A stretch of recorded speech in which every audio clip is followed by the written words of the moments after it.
বন্ধুরা আমার পাশে থাকো, আমি নতুন একটা ভিডিও নিয়ে তোমাদের সামনে আসছি। মাংসগুলো কেটে নেবেন ছোট ছোট করে, মাংসটা ধুয়ে তারপরে এভাবে লেবু চিপে দেবেন।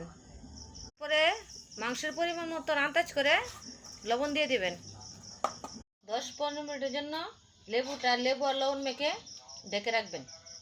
তারপরে একটু সাদা তেল দিয়ে একটু নুন দিয়ে ময়দাটাকে মেখে নেবে।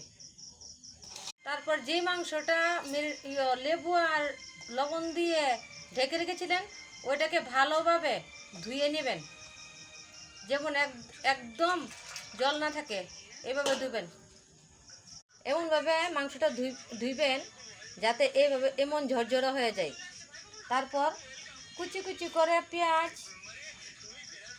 পেঁয়াজ পরিমাণ মতো, রসুন,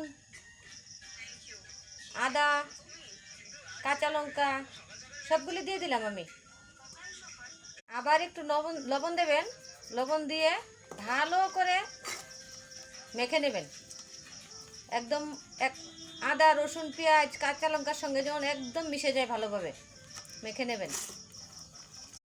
তারপর একদম হালকাভাবে পাতলাভাবে রুটিটা বেলে সাইডে এইভাবে জল লাগিয়ে নেবেন, যেমন সুন্দরভাবে এটা বানানো যায়। রুটিটা একদম হালকা করে বানাবেন। এর মধ্যে ম্যারিনেট করা যে মাংসটা ম্যারিনেট করে রেখেছেন এভাবে দেবেন, দিয়ে সাইডে জল লাগিয়ে নেবেন। জল লাগিয়ে তারপর আপনার যেমন ইচ্ছা যে কোনো আকারে আপনি এইভাবে বানিয়ে নেবেন। আমার ইচ্ছে হয়েছে এই ডিজাইন একটা বানালাম, এই ডিজাইন একটা বানালাম, আরেক ডিজাইন আরেকটা বানালাম, মোমো এই সিস্টেমে বানালাম। আপনার যেমন ইচ্ছে এমন সেট দিয়ে নিতে পারবেন। যাদের বাড়িতে রাইস কুকার আছে এইভাবে রাইস কুকারের মধ্যে জল দিয়ে নেবেন। তারপর এগুলিকে এইভাবে বসিয়ে দেবেন। এখন বন্ধুরা ঘরোয়া পদ্ধতিতে মোমো বানিয়ে ফেললাম আমরা। যার যার খাওয়ার ইচ্ছা আছে চলে আসুন। শুভ সন্ধ্যা বন্ধুরা।